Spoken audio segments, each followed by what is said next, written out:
La realidad es real porque nos invita a cambiarla, no porque nos obliga a aceptarla. Ella abre espacios de libertad y no necesariamente nos encierra en las jaulas de la fatalidad.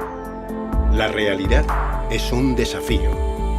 No estamos condenados a elegir entre presentar lo mismo y su lo último mismo. libro, el libro rojo de Gaspar de Tenemos las Amazares. manos vacías, Y pero las manos por mi parte solo quería hacer son una nuestras. breve intervención haciendo alusión a la última vez que vino Gaspar a presentar su anterior libro, el libro Al rojo vivo, que escribió junto a Almudena Grandes, aquel diálogo con Almudena Grandes donde se apuntaban ya cuestiones que hoy son actualidad. Y quería hacer alusión a una cuestión que planteó aquella vez Gaspar hace 4 años aquí en Ávila, cuando presentó aquel libro, aquella época en la que Sarkozy hablaba de que había que refundar el capitalismo, o aquella época en la que algunas voces de la izquierda decían que el capitalismo había llegado a su fin. Yo recuerdo, y a lo mejor algunos también de los que estuvisteis en aquella presentación, que el propio Gaspar de Amazares dijo que ante esas voces de que el capitalismo podía caer de forma inminente, lo más probable era que lo que se produjera fuera la avenida de la barbarie. Hoy, 4 años después, vivimos en las carnes la barbarie. Hoy tenemos un Estado pseudodemocrático más débil que hace 4 años. Hoy tenemos unos recortes brutales en cuestiones fundamentales que afectan a las personas y que tiene que ver con la sanidad y con la educación y con la dependencia y con las pensiones. Tenemos trabajadores empobrecidos y tenemos un túnel de crisis económica, de crisis política y de crisis democrática a la que quien nos gobierna desde España y quien nos gobierna desde Europa es incapaz de poner un punto de luz. Por tanto, una vez más, hay que decir con la humildad que tenemos que tener siempre desde esta organización nuestra, como es Izquierda Unida, tenemos que decir que una vez más se cumplen los peores pronósticos que venimos anunciando no ya desde hace 4 años o 5, cuando estalló la crisis, sino desde mucho antes, cuando mantuvimos posiciones contrarias a la intencionalidad que pretendía siempre la derecha y el neoliberalismo desde el Tratado de Maastricht o desde la Constitución Europea o el Tratado de Lisboa, ¿no? El libro que hoy presenta Gaspar y que vais a poder adquirir en la parte de atrás de la sala durante esta conferencia es un libro que trata de poner luz en este túnel, es un libro que hace un llamamiento a la rebeldía y es un libro que sienta las bases también de lo que debe de ser el trabajo político y el trabajo ciudadano en una situación como la actual. Y en este sentido simplemente recordar que desde Izquierda Unida tenemos la intención y tenemos el compromiso también político y social de trabajar en esa línea, de trabajar en la regeneración democrática, de trabajar conjuntamente con todo lo que se está moviendo hoy en la calle y con todo lo que tiene que ver con la crisis económica y laboral por crear un bloque social alternativo y en la perspectiva de que el monstruo que tenemos delante es muy bestia, el monstruo que tenemos delante ataca a las personas y no las defiende y, por tanto, la batalla es larga y las alianzas son necesarias, respetando siempre los espacios, respetando siempre las ideas, respetando siempre las iniciativas, pero teniendo claro que si no sumamos no multiplicaremos resultados. Y no solamente resultados de tipo electoral, porque no estamos en ese momento, sino resultados de regeneración democrática y resultados de defensa desde la política de lo que tiene que ser efectivamente la política. Un ejercicio de servicio a los ciudadanos y un ejercicio de preservar lo que tienen que ser los derechos fundamentales y, en definitiva, la dignidad de las personas en este mundo y en este país y en esta provincia, para conseguir simplemente que el tiempo que tenemos que estar aquí lo podamos vivir en el mayor grado de igualdad y de posibilidades, que en definitiva es para lo que desde la izquierda siempre hemos creído que hay que librar todas las luchas. Por mi parte, nada más. Voy a ceder la palabra a Gaspar. Os comento que la idea del acto es que la intervención de Gaspar sea aproximadamente de unos 20 minutos, media hora, después abrir un turno y dejaremos un margen de tiempo para que, si luego queréis alguien que Gaspar firme alguno de los libros que cojáis, pues lo pueda hacer. Limitados por el horario del ferrocarril. Decíamos esta tarde en rueda de prensa que hoy Gaspar ha podido venir en tren y se va a poder ir en tren. Probablemente dentro de 2 meses no pueda hacerlo, porque nos lo habrán quitado. Que sepáis que es otra lucha que tenemos abierta y para la que ya están convocadas acciones. En concreto, el 7 de junio habrá movilización en Ávila en favor del ferrocarril y, por tanto, pues bueno, recordaros que estamos limitados con ese tiempo por los horarios de trenes, ¿vale? Muchas gracias por estar y cedo la palabra a Gaspar. Bueno, en primer lugar, gracias a todos y todas. Buenas tardes. Bueno, venía en el ferrocarril hoy, es con el espíritu con que presento este libro y creo que es con el espíritu con que deberíamos enfrentar este golpe de Estado que estamos viviendo, aprovechando la crisis contra nuestros derechos y contra nuestras conquistas. Venía, digo, en el tren con unas personas y al final uno de ellos se me acercó y me comentó que venía para hacer bulto porque había que defender el trayecto del tren y que además, bueno, pues que llevaría aproximadamente 600 quejas, ¿no?, por la supresión del tramo. Bueno, yo creo que con ese espíritu se escribe el libro y con ese espíritu también vengo yo aquí, con un espíritu al mismo tiempo sarcástico y luchador, que creo que es el que corresponde a tiempos de crisis, a tiempos oscuros, ¿no? Bueno, en primer lugar, explicar la portada de Almodóvar que tiene el libro. Esa portada, más que de Almodóvar, porque me han dicho que sí, que parece una portada de Almodóvar con una, dice la gente, una virgen, no es una virgen, es Santa Lucía coronada por el euro, ¿no? Más que una portada de Almodóvar, es una portada que se corresponde con una mirada. Es la mirada del esperpento, ¿no? Yo veo a mi país como veía a su país Valle Inclán, salvando las distancias, porque admiro mucho a ese eximio escritor español, y veo a mi país con esa mirada, con la mirada, digamos, deformada del esperpento, y en estos momentos podríamos estar entre 2 obras fundamentales de Valle Inclán, ¿no? Luces de Bohemia, quizás una de sus obras primeras, ¿no?, y una de las últimas, pues La corte de los milagros, ¿no? Yo creo que las dos definen perfectamente, de una parte, Luces de Bohemia, quizás la crisis. En aquella época también había una crisis económica, política. Se decía que era una crisis española, pero luego decían que España podía salvar a Europa, Europa que acabó finalmente en la Primera Guerra Mundial, ¿no?, una guerra horrorosa.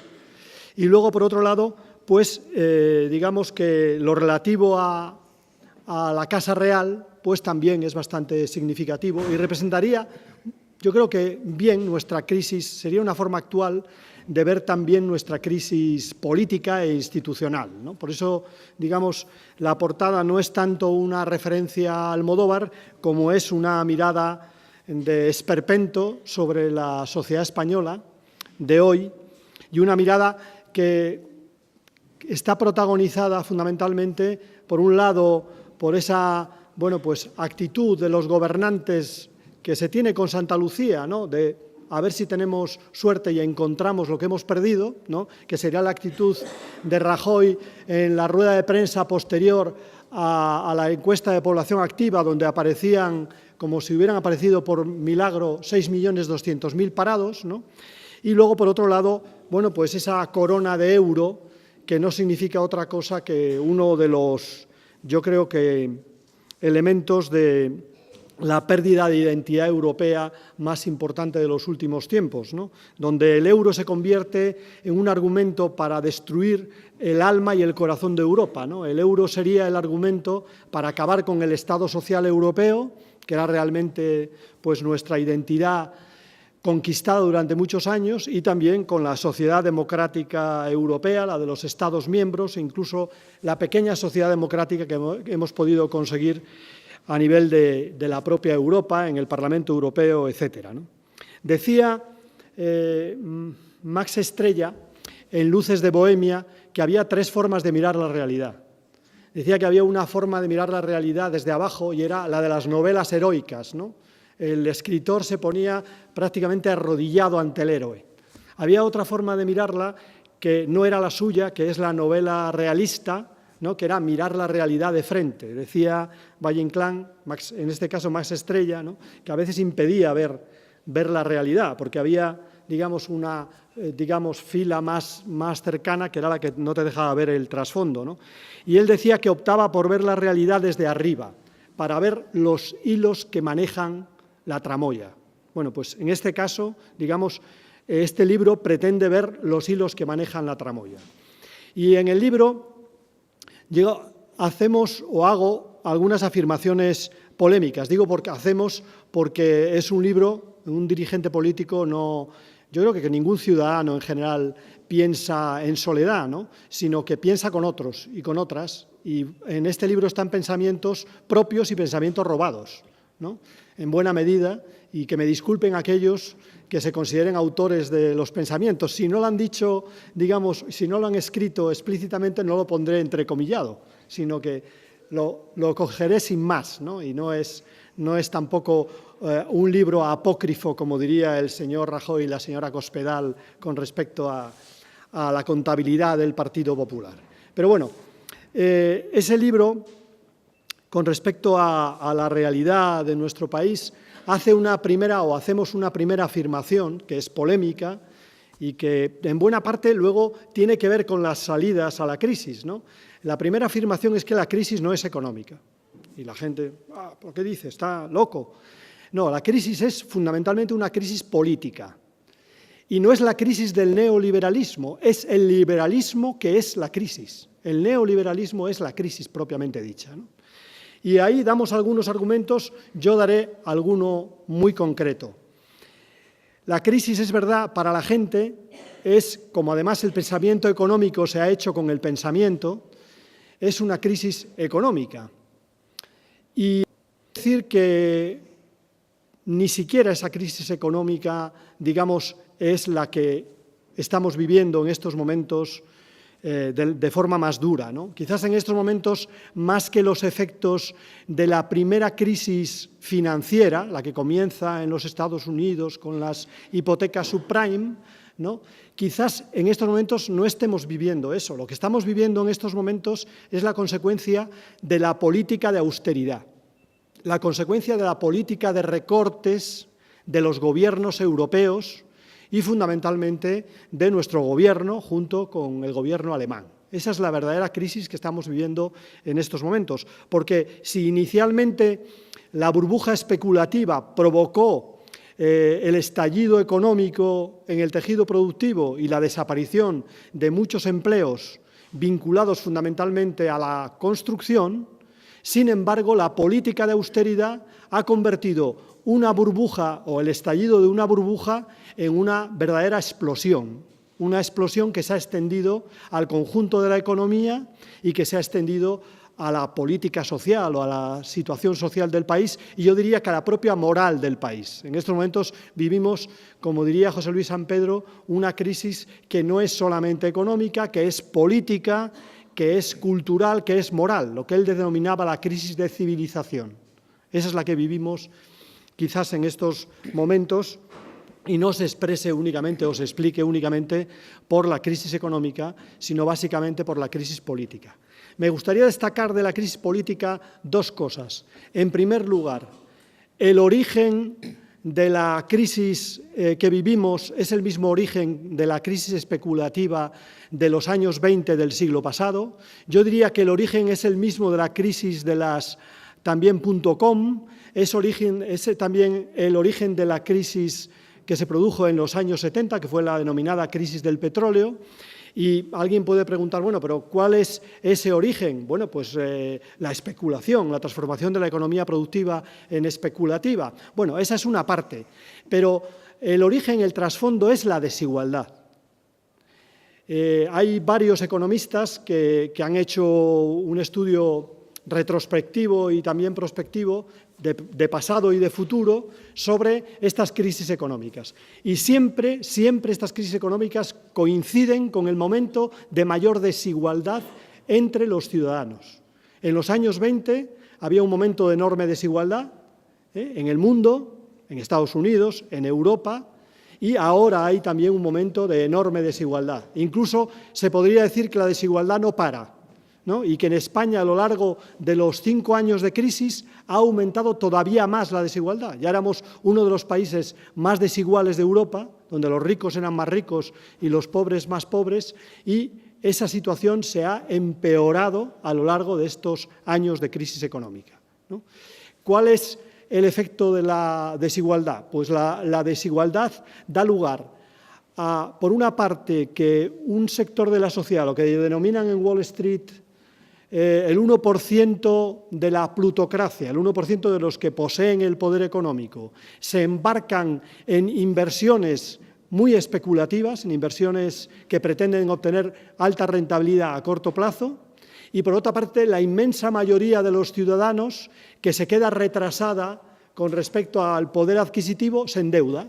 Para obtener una vivienda hay que endeudarse, para casi poder vivir y tener un poder adquisitivo hay que endeudarse y, en definitiva, la suma de la inversión especulativa más el endeudamiento de una parte importante de la población es lo que provoca esa burbuja especulativa y esa crisis financiera que hemos vivido en determinadas etapas de la sociedad europea. Es decir, que la desigualdad no solamente es desastrosa desde el punto de vista social, no solamente es insoportable en términos de justicia social, la desigualdad desde el punto de vista económico también es un mal negocio, es un muy mal negocio para una sociedad, puede ser el negocio de unos pocos, pero es un mal negocio socialmente hablando, ¿no? Digamos, esa es una de las primeras cuestiones que abordamos en el libro en relación al argumento de la crisis y del origen político de la crisis.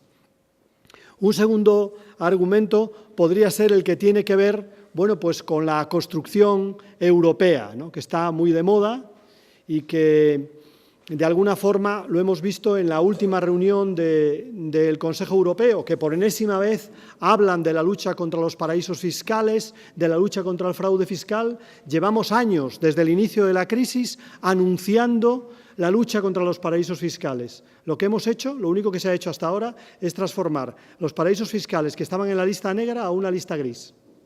Eso es lo que ha hecho Europa, caracterizar como si fuera únicamente pues, un entomólogo, ¿no? Pues cómo son esos paraísos fiscales, pero no se han adoptado realmente medidas. Ahora dicen que sí, que van a adoptar medidas, pero seguimos en esa dinámica, ¿no? De la Unión Europea. Bueno, pues la crisis política, en este caso, sería la crisis de lo que es la democracia frente a los grandes poderes constituidos, ¿no? En estos momentos, tradicionalmente Montesquieu hablaba de la democracia como 3 grandes poderes que se vigilan, que se contrapesan, el poder ejecutivo, el poder legislativo y el poder judicial. Lo cierto es que si tú preguntas a la gente hoy qué más influye o qué influye más sobre su vida, no te dirán que el poder judicial, por supuesto, solamente el 20% de los ciudadanos recurren al poder judicial alguna vez, no te dirán que es bueno, pues el poder legislativo, normalmente los parlamentos están en estos momentos cultivados y sojuzgados por los gobiernos, Y cuando les preguntes por los gobiernos, pues probablemente tampoco te digan qué es el gobierno. Probablemente te digan que fundamentalmente es la economía la que decide sobre sus vidas, que son los poderes económicos, los grandes poderes, ¿no? En ese sentido, digamos, en el libro también se analiza la situación de los poderes hoy en nuestra sociedad. Y en nuestra sociedad, digamos, los poderes tradicionales, el gobierno, el parlamento y la justicia, se podrían denominar micropoderes o poderes débiles, y los poderes fuertes, los que determinan la vida de los ciudadanos, el presente y el futuro de los ciudadanos, son básicamente el poder económico y muy ligado al poder económico el poder de la comunicación, el poder de los medios de comunicación, que en 7 grandes medios controla la inmensa mayoría de la información que conocemos sobre la realidad del mundo, sobre la realidad de nuestro propio país. Bueno, ese aspecto también, en nuestra opinión, está detrás de la crisis, porque en definitiva a lo que en estos momentos asistimos, en términos muy brutales, lo decía recientemente Ulrich Beck. Decía Ulrich Beck que en Europa se está viviendo una guerra civil silenciosa. Lo decía pues por la guerra de la economía, de los poderosos contra los derechos sociales de la mayoría.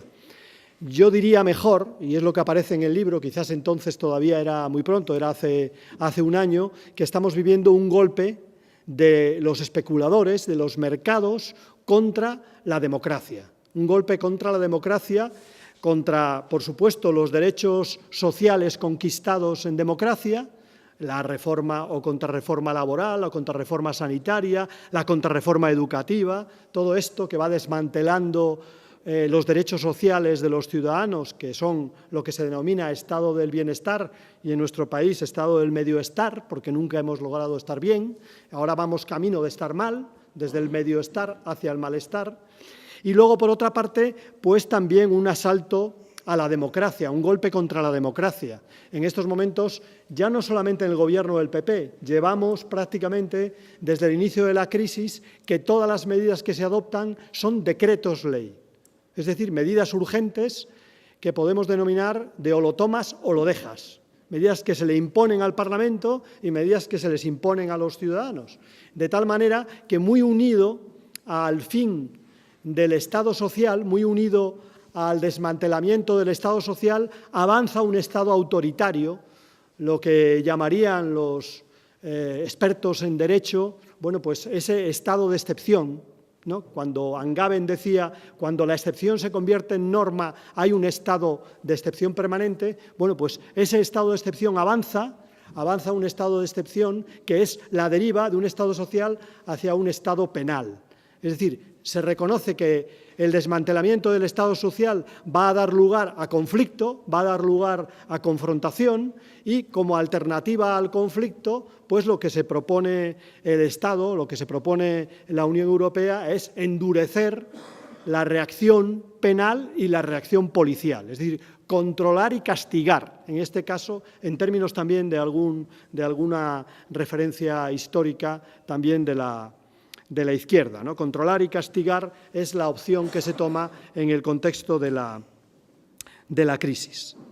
Bien, un segundo aspecto de la crisis económica es la corrupción política. En el libro hay una casi frase premonitoria, no diré que yo tenga dotes adivinatorias, pero dice lo siguiente. El libro. Primero, redujeron el espacio del Estado social, el Estado que fue objeto de pacto entre sindicatos y empresarios entre la derecha y la izquierda europea tras la Segunda Guerra Mundial. La evidencia de esto fue la desregulación y la privatización.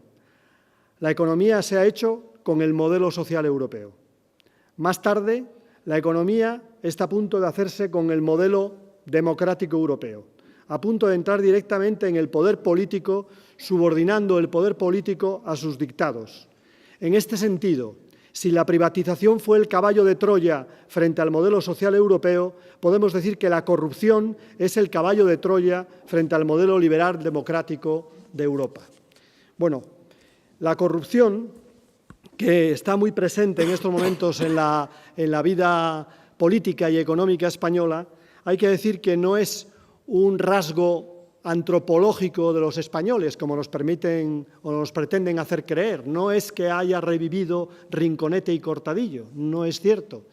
Tampoco es que por naturaleza, como también intentan hacernos creer, todo hombre, toda mujer sometido a un desvío de euros por delante o de sobres por delante de su nariz, digamos, impele que tenga que tener una reacción prácticamente corruptora, ¿no? No es ese, digamos, el sentido de nuestra valoración sobre la corrupción.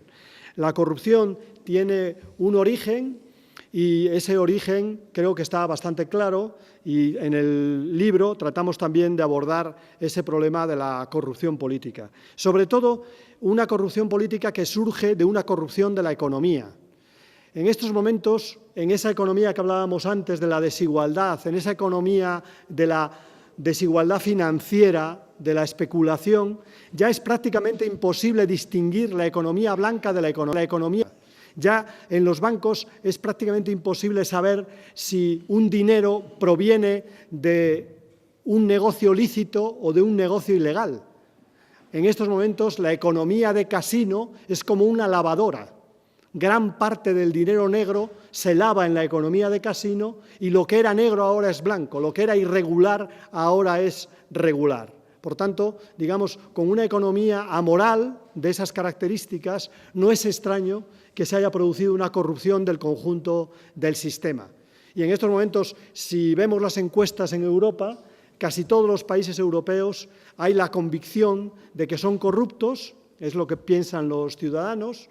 Lo cierto es que el poder absoluto corrompe absolutamente, el poder relativo corrompe menos, pero la concepción de los ciudadanos es que la corrupción está extendida, no solamente en nuestro país, sino en Europa y más allá de Europa, y por eso, digamos, también tratamos de abordar el problema de la corrupción. Ahí yo solamente me refiero a un estudio de Transparencia Internacional, que no es precisamente una organización de extrema izquierda.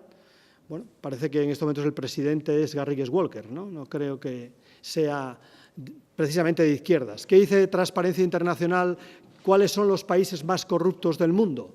En primer lugar, los países más corruptos son los más desiguales. Es decir, hay más corrupción donde hay más polarización de la renta y más desigualdades. Bueno, nosotros tenemos algo que ver con las desigualdades, como he dicho antes. Segundo, los países más corruptos del mundo son los países donde existe menor control democrático. Ese segundo aspecto es muy importante. El poder absoluto corrompe absolutamente, pero un poder o un modelo bipartidista también es un mecanismo que no permite suficiente transparencia y suficiente lucha contra la corrupción. También ahí hay déficits de lucha contra la corrupción y que puede ser también en nuestro propio país. Y en tercer lugar dice, también en contra de lo que se opina públicamente, que los países más corruptos son aquellos donde la financiación de la política es privada y no pública. Es decir, allá donde los lobbies pueden condicionar la política, allá es donde el país es más corrupto que allá donde la financiación es pública, controlada democráticamente y de alguna manera, pues, transparente, ¿no?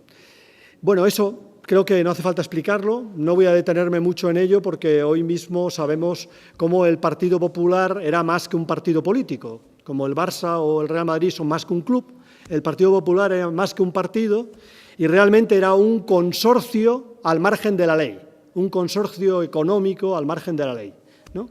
Donde había un brazo político que todos conocíamos, pero había también un brazo financiero que podríamos denominar el caso Bárcenas, ese brazo financiero, que además daba créditos con bastante liquidez, ¿no? Por lo que sabemos, no tenía muchos problemas de liquidez, al menos con sus miembros, y luego tenían también una parte de sociedades de socorros mutuos o de servicios que daban servicios incluso a las bodas de los deudos de los dirigentes políticos, ¿no? Con lo cual, digamos que tenemos el círculo cerrado y vemos, bueno, pues lo que es digamos, la corrupción político-económica en un ejemplo bastante claro que es el que hemos vivido en nuestro país.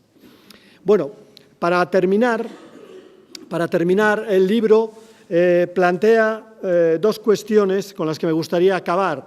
El libro plantea, en primer lugar, lo que podríamos llamar la disyuntiva, que también se lo planteaban los pensadores y los políticos, los ciudadanos, en principios de siglo, a raíz de la crisis del Imperio Español, a raíz, digamos, de ese desastre que se habló de nuestro país, del desastre económico y político en principios del siglo XX, ¿no? Entonces, el debate era el debate entre los regeneracionistas y lo que podemos denominar entonces la izquierda formada por los burgueses y por el movimiento obrero. Los regeneracionistas, que suelen tener buena prensa, pero luego dieron lugar en este país a muchos sustos, los regeneracionistas decían que la forma de superar nuestra crisis era la cirugía de hierro y esperaban a ese cirujano de hierro salvador.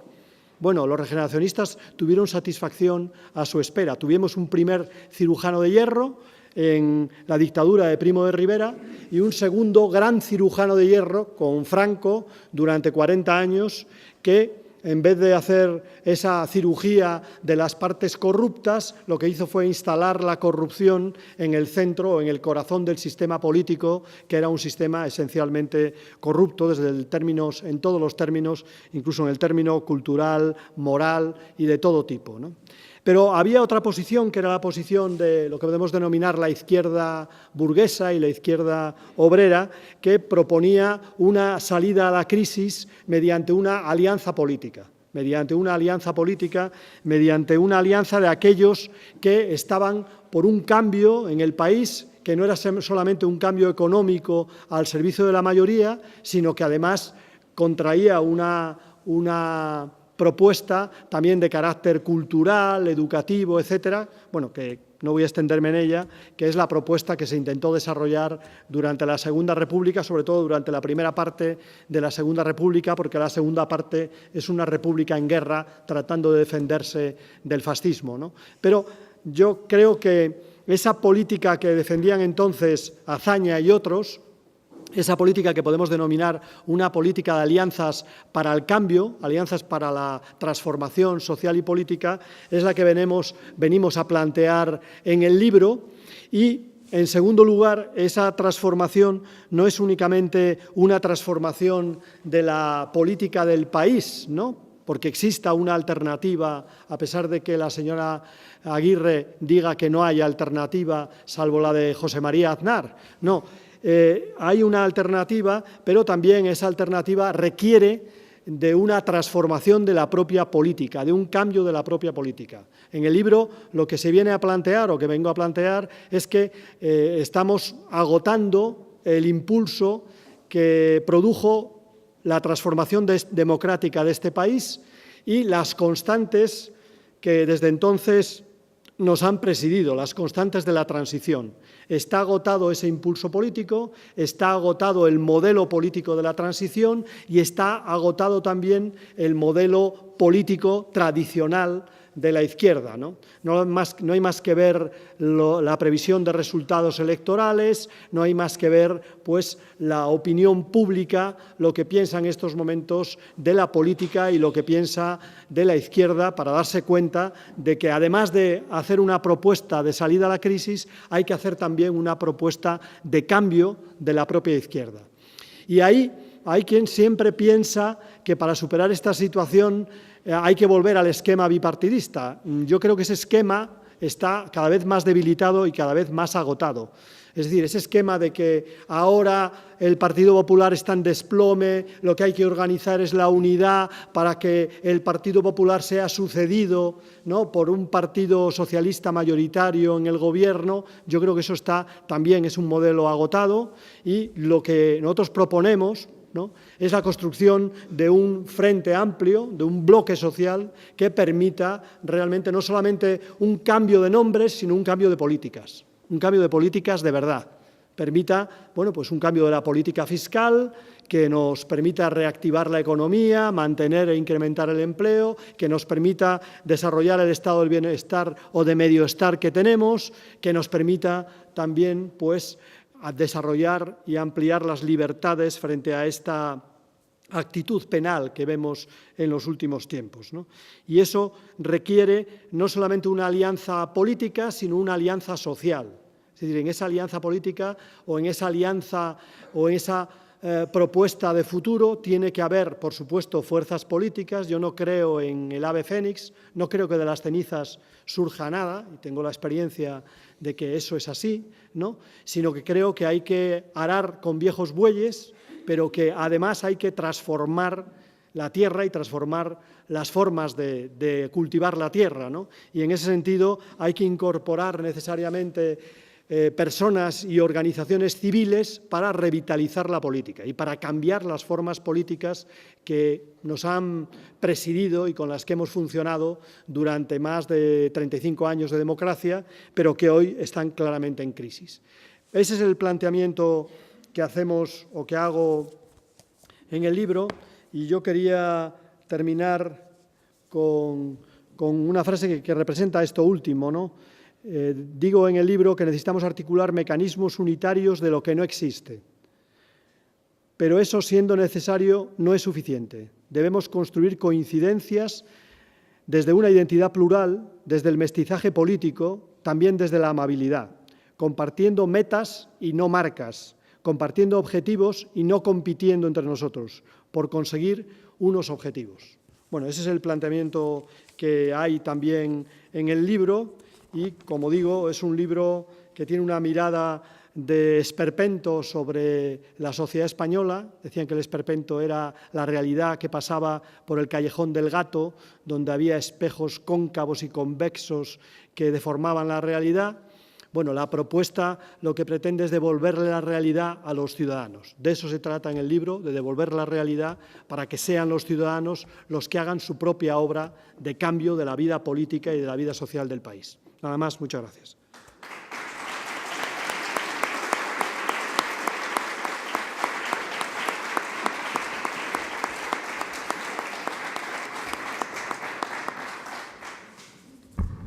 Bien, muchas gracias, Gaspar. Ahora abrimos ese turno de palabra del que hablaba antes. Si os parece, por ser un poquito ágiles, agrupamos 3 o 4 intervenciones y que luego Gaspar conteste en bloque, si te parece. Y bueno, pues tenemos aproximadamente media hora para este debate abierto. Sí, a ver, algún voluntario o voluntaria, por favor, tenemos un micrófono inalámbrico que... Toma, Jacinto.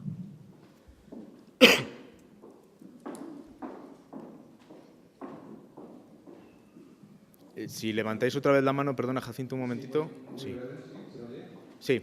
Sí, bueno, gracias a González por el desarrollo de su libro que nos ha sintetizado. Y yo quisiera preguntarle lo siguiente. Hablando de crisis política, de crisis institucional, de corrupción, yo le preguntaría si no es momento ya de dar un buen repaso a la Constitución española. En concreto, por ejemplo, yo me refiero al título segundo, que como sabemos habla de la corona, el título octavo y algún que otro, digamos, artículo que se están quedando bastante obsoletos en el año, bastante obsoletos. Gracias.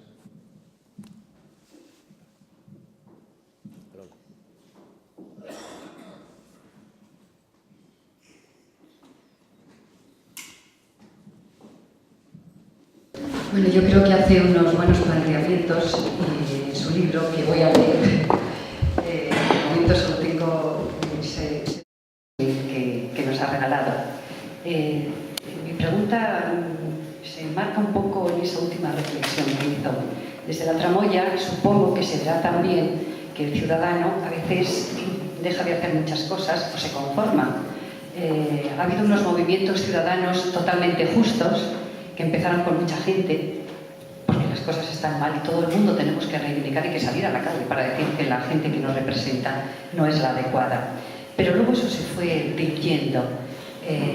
incluso muchas personas, muchas más de las que nosotros queremos, demonizan un poco la actuación de esos grupos que van a protestar. No sé si esto es mentalidad española, no sé si es que somos así por naturaleza, o es que nos han acostumbrado o nos hemos acostumbrado a quedarnos en un término medio sin que salgan nuestras voces. No lo sé si eso es así. Gracias.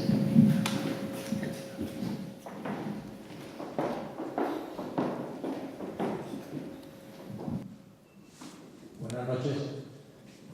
Esta última parte de su intervención en la que alude a lo que nos espera, a lo que tenemos que hacer en los próximos momentos, pues creo que es algo que nos preocupa a todos, estamos aquí creo, y pues hay un tema que yo no le encuentro todavía solución. Es evidente que la salida no va a pasar por el modelo tradicional de acuerdos entre fuerzas políticas más o menos grandes, sino que tiene que haber, como acabas de decir, la intervención de los movimientos sociales que se han, en fin, demostrado tan importantes y que, en fin, han tenido la influencia de todos los grupos. Hasta ahí, bueno, pero hay una expresión muy plástica, la de que en el futuro en el futuro también tenemos que contar con viejos bueyes. Esa expresión, viejos bueyes.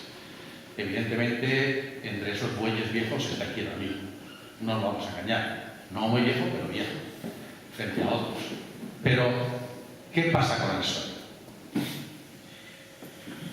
Claro, el PSOE tiene una trayectoria en estos tiempos de la democracia que ha repetido una y otra vez.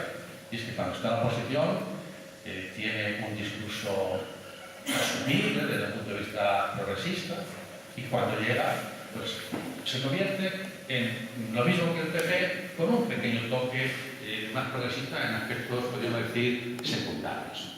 Pero al final, pues lo que se impone es aquello que dijo Solchaga, es decir, que nunca los empresarios han estado tan contentos como cuando hemos gobernado los socialistas. Claro, para aquel camino no merecía la pena hacer. Ahora bien, el PSOE, ¿qué es el PSOE? ¿Son esos profesionales, esos dirigentes? ¿Qué hacemos? ¿Qué pasa con esa masa de votantes, quizás más que votantes, de militantes socialistas, sinceramente de izquierdas? Sinceramente de izquierdas, cuando hablas con ellos. Pero que también, pues, hasta ahora han demostrado que son incomprensiblemente fieles a sus dirigentes. Y yo aún recuerdo la campaña de la OTAN, antes de los meses anteriores, los militantes socialistas coincidíamos con ellos en todo, pero cuando dijo Felipe, bueno, pero ahora hay que votar sí a la OTAN, esos mismos militantes todos se apuntaron al cargo de ahora la OTAN aceptamos. ¿Esto quiere decir que tenemos que excluirnos de este futuro nuevo? No lo sé, yo no lo tengo claro. Si nos atribuiéramos a esto que dije antes, de que siempre nos han engañado hasta ahora y que al final volvemos a... pues digamos, con ellos hay que contar. Pero juntando las fuerzas que tienen que dar unidad y todo lo otro que hay, ¿es suficiente? Unimos Izquierda Unida, todo lo demás, y el PSOE como fuerza única. Yo este último lo excluiría. El PSOE como tal, Ferraz, con toda esa jerarquía y tal, eso creo que debe ser excluido. Ahora bien, ¿qué hacemos para separar, en fin, para distinguir? Bueno, yo creo que es un reto dificilísimo, pero ahí es un frente donde nos vamos la partida.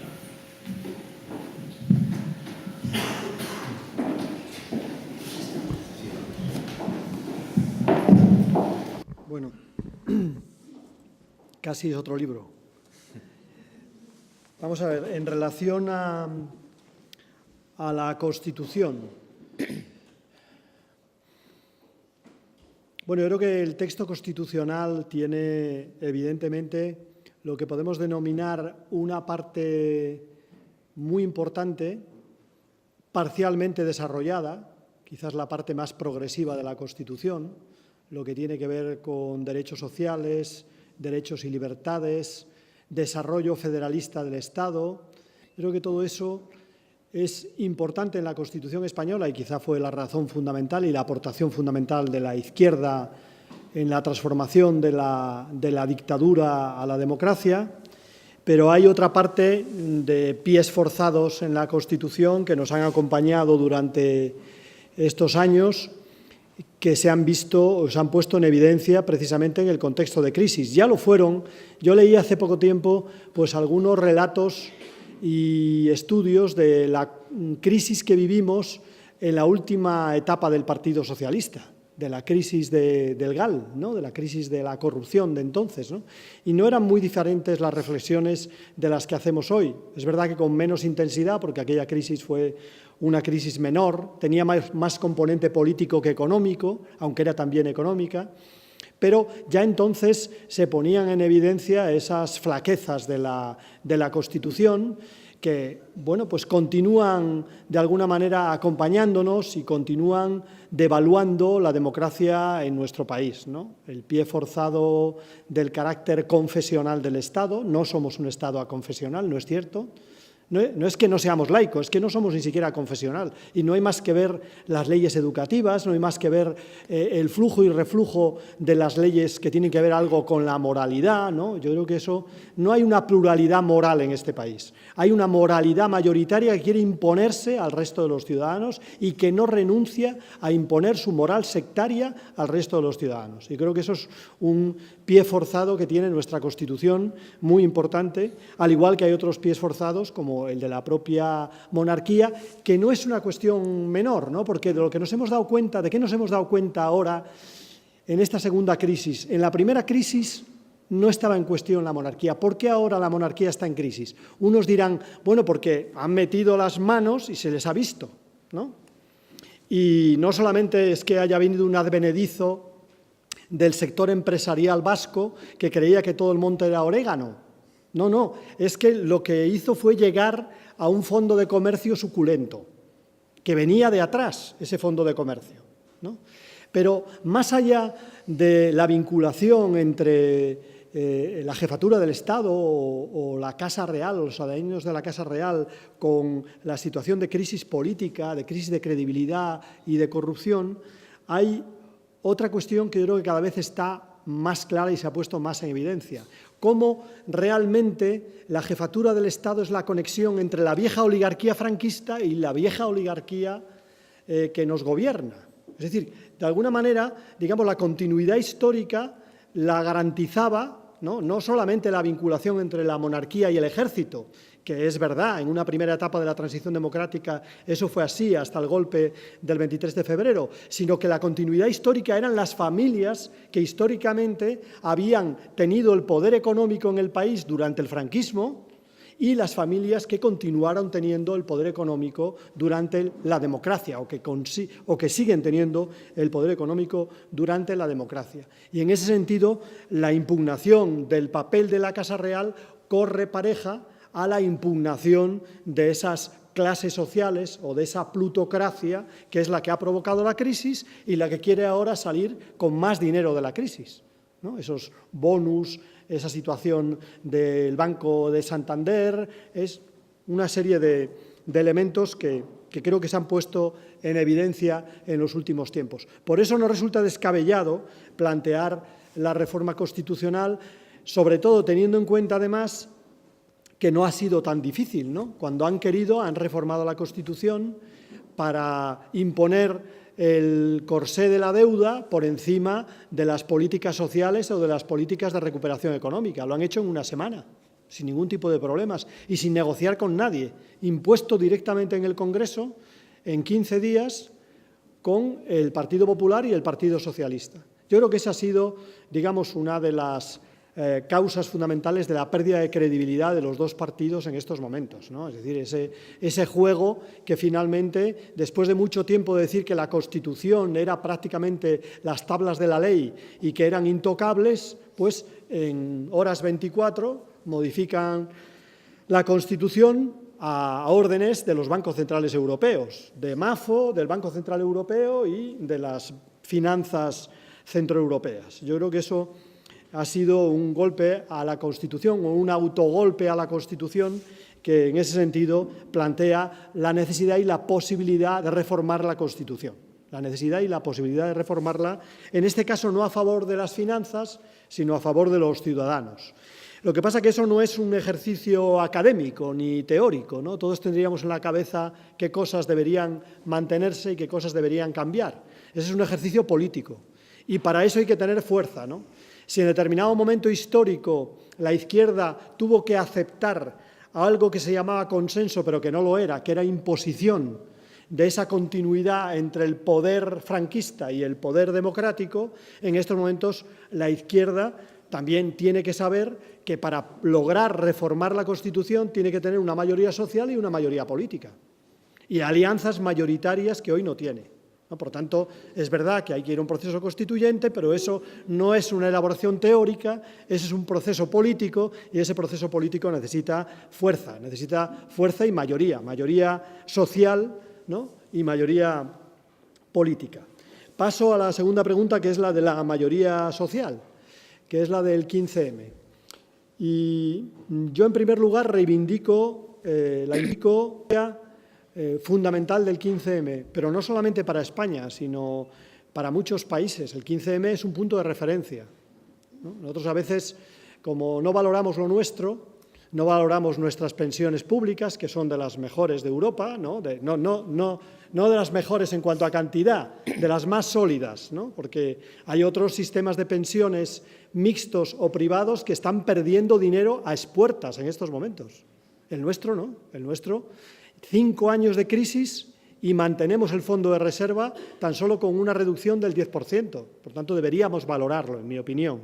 Y además deberíamos rechazar esa idea de que es insostenible. No es cierto, no es insostenible. ¿Sabéis cuánto tenemos adelantado a las empresas del sistema de seguridad social?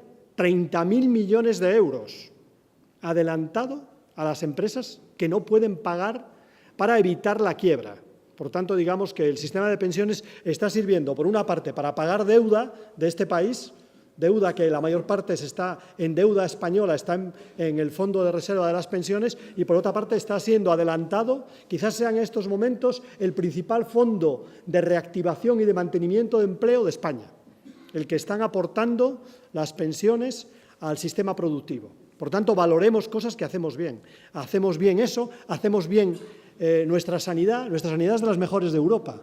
Ahora bien, si aquí hay que decir que hay que cambiarlo todo, no hay que cambiarlo todo, hay cosas que hay que mejorar, que hay que consolidar, pero nosotros tenemos una buena sanidad, por ejemplo, mejor que la alemana. Igual digo algo que parece heterodoxo, ¿no? Que parece incierto. No, los alemanes gastan más que nosotros en sanidad y tienen peores resultados en sanidad. Tienen más listas de espera, tienen más problemas, tienen más competencia entre sus sistemas de seguro público-privados. Esa es la realidad de Alemania y de otros países europeos, incluso peor, ¿no? Por tanto, hago un llamamiento a defender lo nuestro, a defender lo que hacemos bien, porque a veces parece que no hacemos nada bien, y no es verdad. Podemos estar deprimidos por la crisis, pero hay cosas que las hacemos bien. Trabajamos bastante más que la media europea, a pesar de lo que digan. Tenemos algún sistema social que lo financiamos mal, pero que funciona mejor que otros, ¿no? Por lo tanto, habría que defenderlo. Y en ese sentido, pues lo del 15M es también una aportación española a la recuperación de la iniciativa social y política de los ciudadanos. Yo creo que eso es importante. Y yo creo que el 15M ha revitalizado el movimiento social, sobre todo de los jóvenes.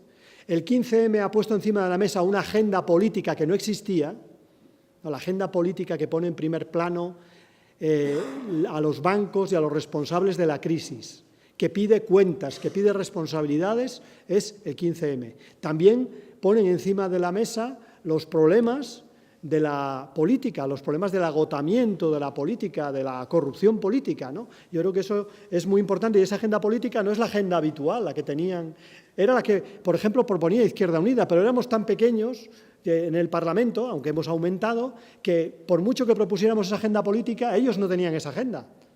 La agenda empieza a ser, la agenda social se transforma en agenda política cuando hay un movimiento detrás. Por ejemplo, con los desahucios, por ejemplo, en defensa de la sanidad mediante las mareas y, por ejemplo, con la propuesta de los sindicatos de las cumbres sociales. Yo creo que la conjunción entre el nuevo movimiento 15M y las cumbres sociales es lo que ha permitido, por una parte, una resistencia social a lo largo de este tiempo y, por otro lado, un cambio de la agenda política.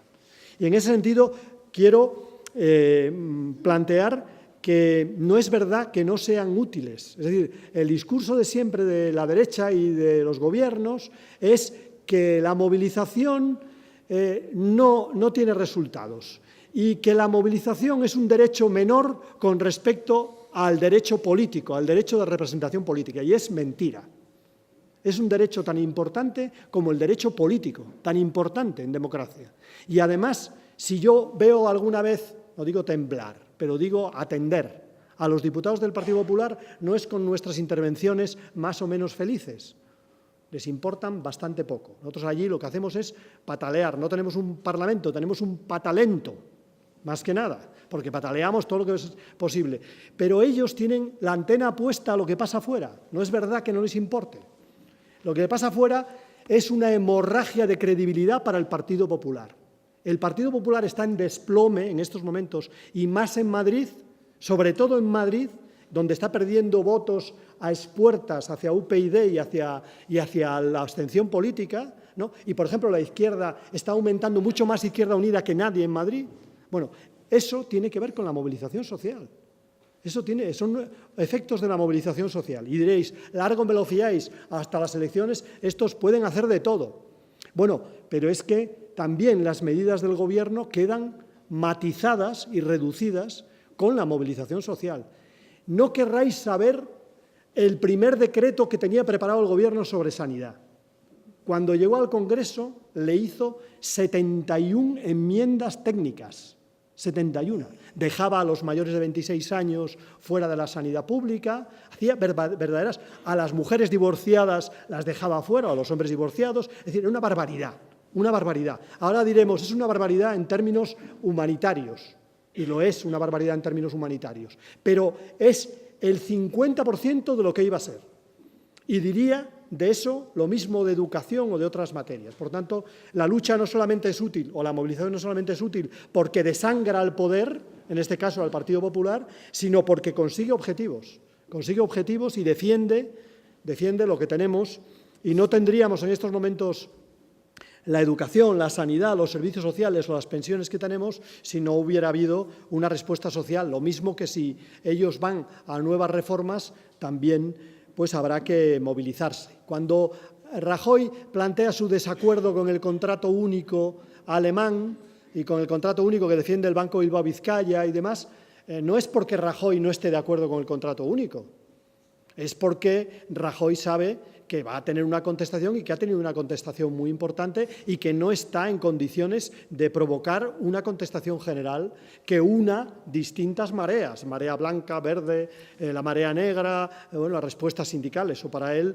en estos momentos es inaceptable, ¿no? Y por tanto yo creo que eso deberíamos tenerlo en cuenta para la respuesta social. Pero sí te doy la razón en relación a lo que podríamos llamar la fraternidad republicana, ¿no? Es decir, en Francia y en otros países europeos los movimientos sociales se articulan políticamente. Es decir, se transforma una demanda, una lucha, en una representación política. Eso ha sido tradicional en Francia, incluso una demanda, una lucha forma una organización social, y una organización social que en la mayor parte de los casos se mantiene en el tiempo. En España no. En España hay un movimiento social, lo hubo, por ejemplo, frente a la guerra de Irak, que tiene una respuesta fulgurante. Quizás España fue de los países donde más movilización hubo, pero luego desaparece. No tiene reflejo político. Podemos decir que en España el reflejo político fue la derrota de Aznar, que ya bastante fue, ¿no? Pero luego no tuvo continuidad histórica y por eso no provocó cambios programáticos, por ejemplo, en la política exterior o en la política de paz, ¿no? Y yo creo que eso es un defecto que tenemos, ¿no? Que tiene que ver con nuestra historia, con la historia de la dictadura, que tiene que ver con la historia de la represión. Y yo os doy un dato. Hay un reciente informe del Centro de Investigaciones Sociológicas que utiliza un modelo que se hizo en Estados Unidos, se llama el modelo de democracia silenciosa, que es lo que habla muchas veces Rajoy, cuando dice eso de, bueno, vosotros estáis en la calle, pero los míos me votarán, son muchos, ¿no? Bueno, pues ese modelo de democracia silenciosa, ¿sabéis en lo que tiene una diferencia significativa Estados Unidos y España? A mí me llamó muchísimo la atención, en el miedo. ¿Sabéis que un americano de la zona profunda, que además tienen armas, tiene mucho menos miedo que un español a explicar sus opiniones políticas? Mucho menos miedo que un español, muchísimo menos. Y eso tiene que ver con nuestra propia historia, con la represión, y eso también tiene que ver con la situación de las organizaciones sociales, ¿no? Por tanto, yo creo que esa es la dificultad que tenemos, superar todo eso y transformar las organizaciones sociales también como referencia política. Yo, por dar una imagen, diría que hay que cercar el Congreso de vez en cuando, pero que los que estamos cercados en el Congreso somos nosotros por la derecha y por el Partido Popular. Entonces, de vez en cuando habría que transformar el cerco al Congreso también en una mayoría dentro del Congreso, alguna vez, ¿no? Porque solamente fuera no nos vale, también necesitamos ganar dentro alguna vez. Y con eso entro al último argumento sobre el Partido Socialista, que no voy a explicar mucho porque estoy totalmente de acuerdo. Es decir, yo, por ejemplo, con respecto, lo que quería decir era, por una parte, que lo que nos ha puesto encima de la mesa esta crisis de la política, yo diría más allá, crisis de la izquierda, porque una crisis típicamente de derechas como es esta, una crisis neoliberal como esta, solamente tiene una explicación que la gestione la derecha. Solo hay una explicación. Es decir, que la provoque la derecha y luego que gobierne la salida a la derecha, es que no hay izquierda, sencillamente, ¿no? O que la izquierda es absolutamente débil. Absolutamente débil. Entonces, yo creo que eso pone en evidencia que tenemos un problema y un problema grave, la izquierda. Y que, por una parte, lo que es nuestro espacio, el espacio de la izquierda alternativa, tiene un problema de debilidad. No de ideas, de debilidad orgánica. Bueno, pues ahí nosotros tenemos que hacer todos los esfuerzos para sumar y organizar. Ese sería un planteamiento que me parece imprescindible. Pero luego hay otro espacio más amplio de la izquierda, que no es solamente el PSOE. Yo creo que la gran crisis es la crisis socialdemócrata en Europa. Es decir, la Europa del euro pone en crisis a la socialdemocracia europea. Porque lo que ha construido la socialdemocracia europea en Europa es la anti-Europa. La anti-Europa social, la anti-Europa democrática. Sí, yo creo que eso es evidente, ¿no? Entonces esa crisis es una crisis de identidad profundísima. Y yo, a corto plazo, por lo que veo, yo no veo al Partido Socialista con capacidad de reacción, ni siquiera con capacidad a corto plazo de renovación, porque han cerrado todas las puertas, han cerrado las puertas del partido, han cerrado las puertas del Congreso. Y si os fijáis, la oposición PSOE-PP es el gobierno del PP contra el exgobierno del PSOE, incluso con los mismos protagonistas, no tiene ninguna credibilidad. Que salga Valeriano a decir que esta reforma laboral no me gusta, digo, Valeriano, no me fastidies, pero si la has puesto tú. Tú abriste la puerta y llegó el PP y le pegó una patada a la puerta, ¿no? Y lo mismo podríamos decir de cuando Trinidad habla de sanidad o cuando otros miembros del Partido Socialista, y sobre todo Rubalcaba, pues hablan de la política fiscal. Pero si yo te he oído decir que la mejor política fiscal es rebajar los impuestos, ¿cómo estás diciendo ahora que hay que reconstruir la política impositiva? Yo creo que eso ha quebrado, ¿no? Pero que haya quebrado ese modelo político socialdemócrata no quiere decir que haya quebrado un espacio social de izquierda moderada en España. Y eso hay que articularlo, ¿no? Y ese es un reto que tiene también Izquierda Unida y que tiene el conjunto de la izquierda. ¿Cómo hacer que ese espacio no se vaya a la abstención? ¿Cómo hacer que ese espacio no quede huérfano? ¿Cómo evitar que ese espacio no sea pasto del populismo, por ejemplo? Porque eso es posible, ¿eh? Es decir, es posible estar peor de lo que estamos. El otro día Aznar, la imagen de Aznar era la imagen posible estar peor, ¿no? Con esa ira, esa rabia que se traduce casi, a mí manchó la moqueta en casa casi. No, y miraba para la moqueta, digo, este tío, la mala baba, cómo se extiende, ¿no? Bueno, pues yo creo que la sensación es que es posible estar peor, ¿no? Entonces, yo creo que ahí hay un reto de la izquierda muy complicado, porque tiene que hacer varios movimientos al mismo tiempo. Tiene que plantear una propuesta alternativa. Hay salidas a la actual situación y salidas realistas, ¿no?, que podrían crear empleo, que podrían garantizar las políticas sociales. Eso la izquierda tiene que ponerlo encima de la mesa continuamente, repetirlo continuamente. Pero al mismo tiempo, por otra parte, tiene que evitar que se le vaya la izquierda política. Yo estoy viendo de cara a las europeas que se van a intentar vestir de largo no sé cuántas izquierdas. Yo creo que sería un desastre, el que fueran no sé cuántas fuerzas políticas, incluso que de 15M salieran 3 fuerzas políticas. Yo lo que estoy viendo es eso, una de derechas, otra de izquierdas y otra medio pensionista. Yo creo que eso sería un desastre, ¿no? Igual que tenemos que estar intentando evitar que se produzca ese fraccionamiento de la izquierda, también tenemos que intentar que el movimiento civil, que la gente que representa el movimiento civil también esté en la política, ¿no? Yo creo que tienen que aparecer figuras que demuestren que no hay una ruptura entre la política de izquierdas y el movimiento civil. Igual inicialmente, como hicimos en el proceso de Izquierda Unida, son personas representativas. Castellanos lo era, ¿no? Son personas representativas de ese espacio. Pero lo que tiene que haber ahí es una voluntad clara de articular y de representar a ese conglomerado tan complejo de la izquierda en nuestro país. Yo creo que ese es el gran reto que tenemos y tendremos que darle a la cabeza y sobre todo darle a las manos, ¿no? Es decir, que trabajar mucho en este próximo periodo para evitar, yo creo que el rebufo del populismo, que yo no lo tengo, diría, no tanto del populismo, del fascismo, ¿no? Porque populismos hay muchos, ¿no? Y hay populismos buenos y populismos malos, del fascismo. Ayer hablaba con un húngaro sobre lo que está ocurriendo en Hungría y es para echarse a temblar, ¿no?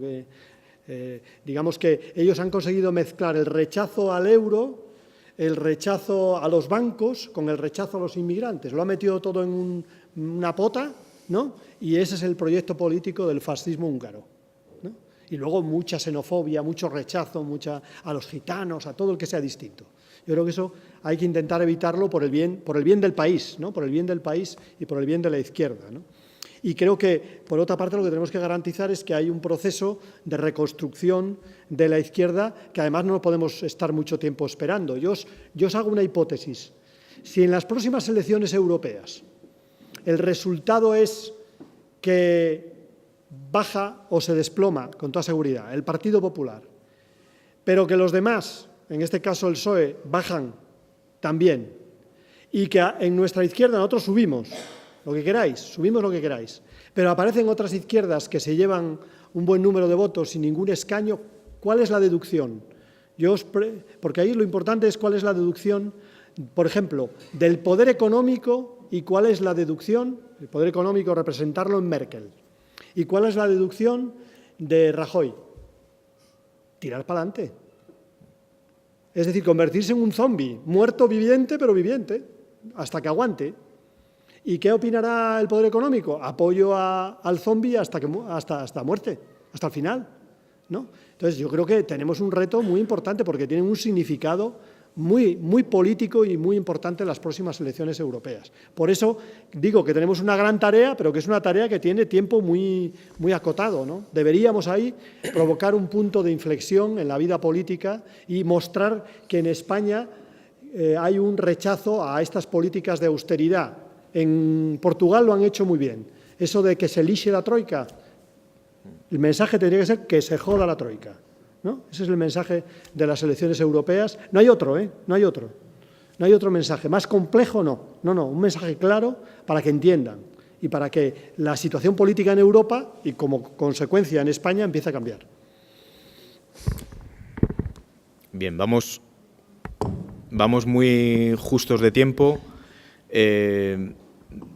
Si queréis adquirir el libro y queréis que Gaspar lo dedique, estamos muy limitados de tiempo. Hay una palabra pedida, no... un momentito. 5 minutos, aporto 5 minutos para la intervención prevista y le pido a José María González, que ha venido hace un ratito de otro acto en Castilla y León, que se incorpore a la mesa para que clausure brevemente este acto, ¿vale? Entonces, 5 minutos para la intervención breve de Sara, la respuesta de Gaspar y la finalización de José María. Gracias. Bienvenido una vez a Gaspar. Siempre es un placer tenerte por aquí.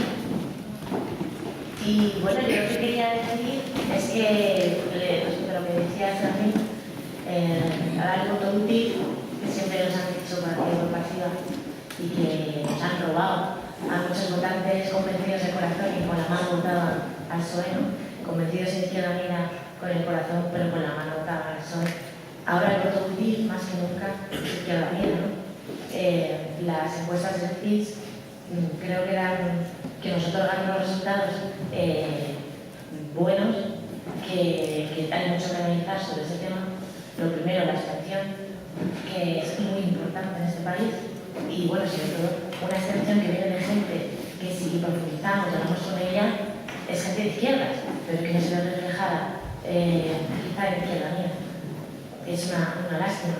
Y bueno, ese momento que tenemos histórico para Izquierda Unida, esa es la reflexión que quería que nos diera, el momento que tenemos Izquierda Unida aquí a 2 años, que también de aquí a 2 años pues abre España, porque con lo que está cayendo, ¿cómo lo podemos compaginar? Bueno, yo creo que esta es una reflexión que tendremos que más de fondo, que tendremos que ir haciendo, pero yo os daría una imagen, no sé si a alguno de los que estáis aquí os gusta el cine mudo. Me parece que es una película de Chaplin, ¿no?, donde aparece Chaplin con una bandera roja, es de Chaplin, y sale una multitud detrás y cada vez hay más gente detrás y él mira horrorizado hacia los que le siguen, ¿no? Bueno, pues esa sensación es la que en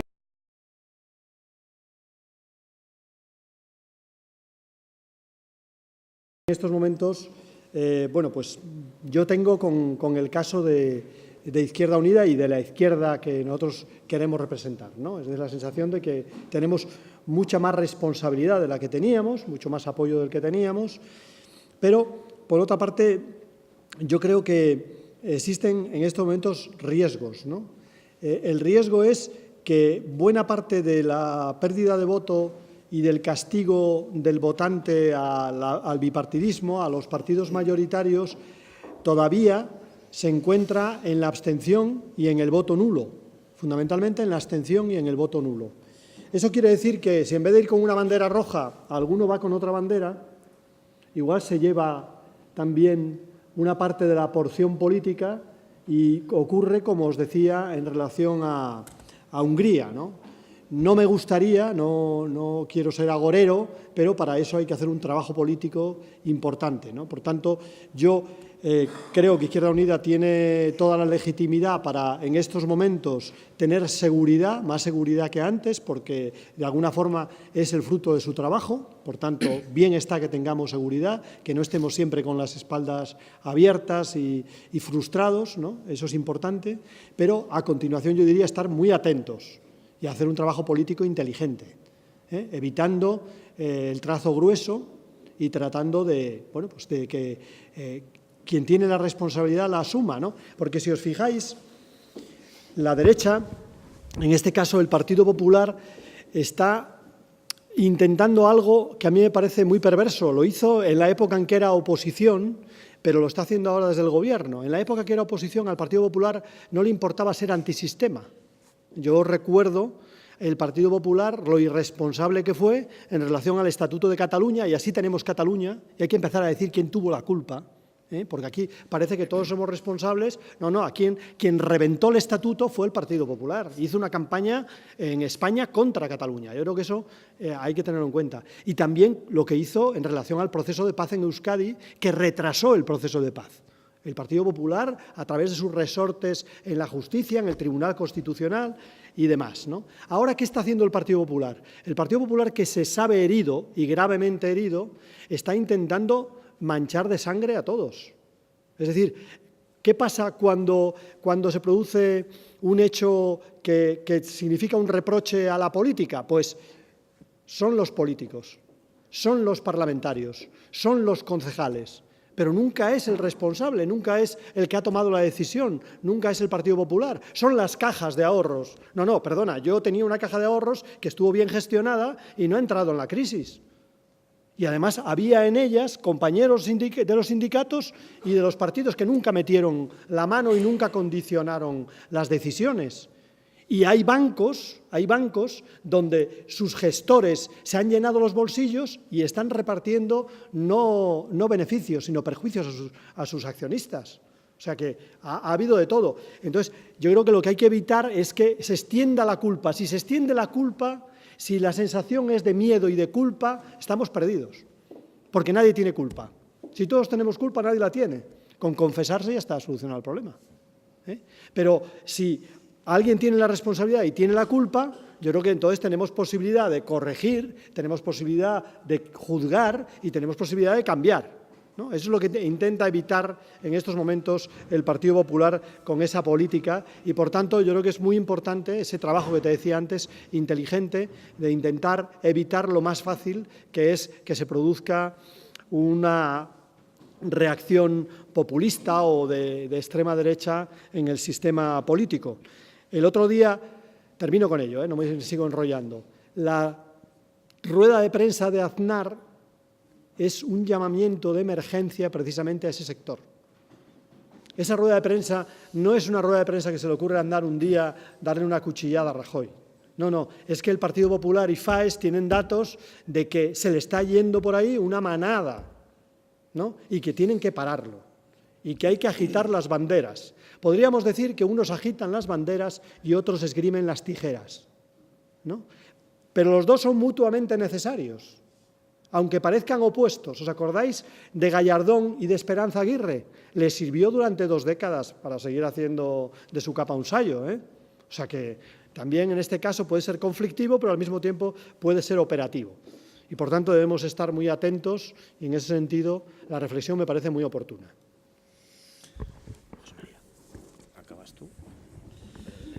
Sí, me comprometo que va a ser brevemente, pero sobre todo porque esta es, creo que mi 6ª intervención hoy con micrófono, ¿no?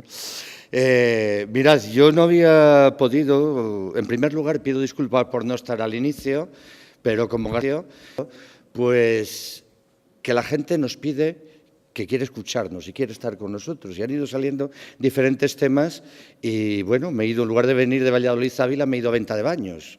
¿Vale?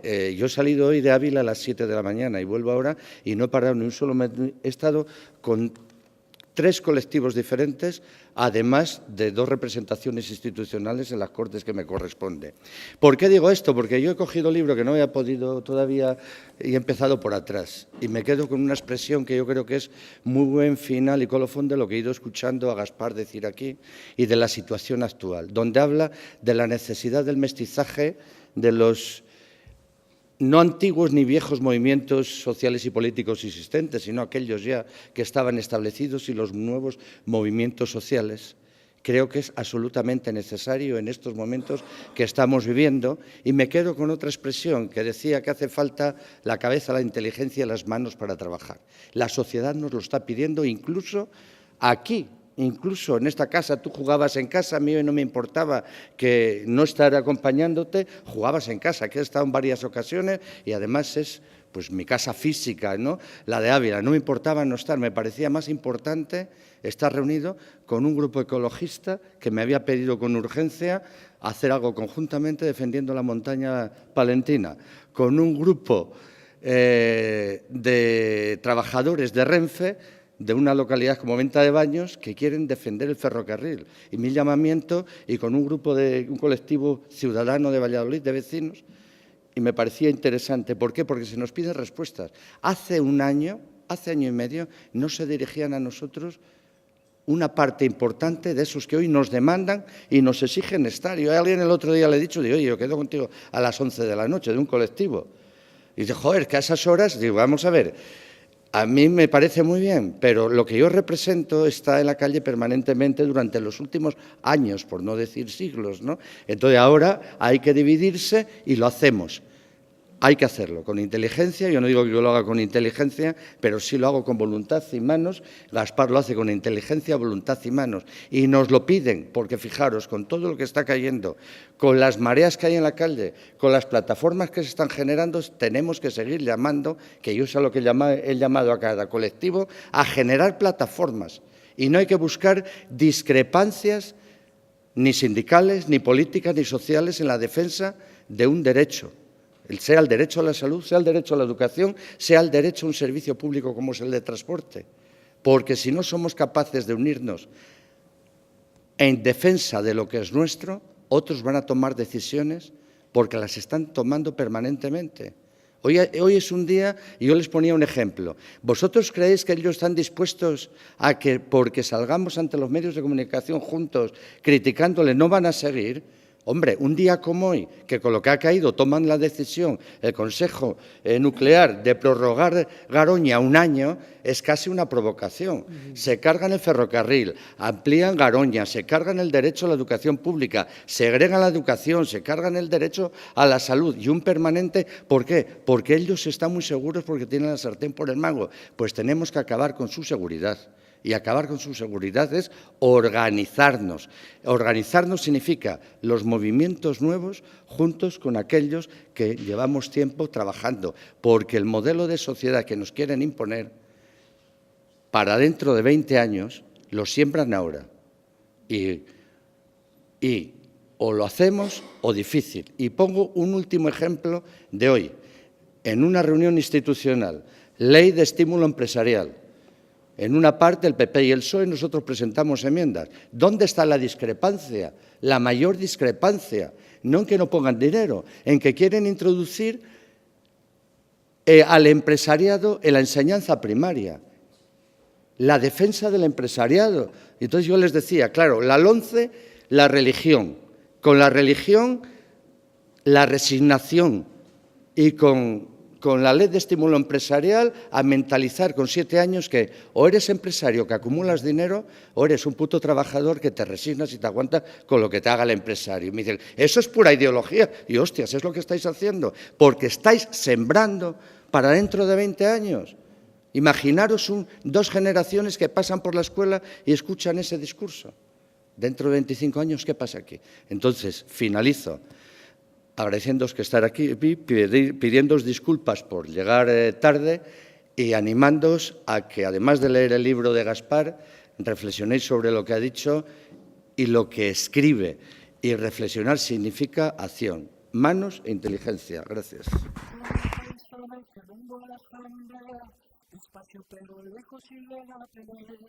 Los dueños de todo matan el futuro, hace falta manos que derriben el muro, que cada cual se piense lo que hizo,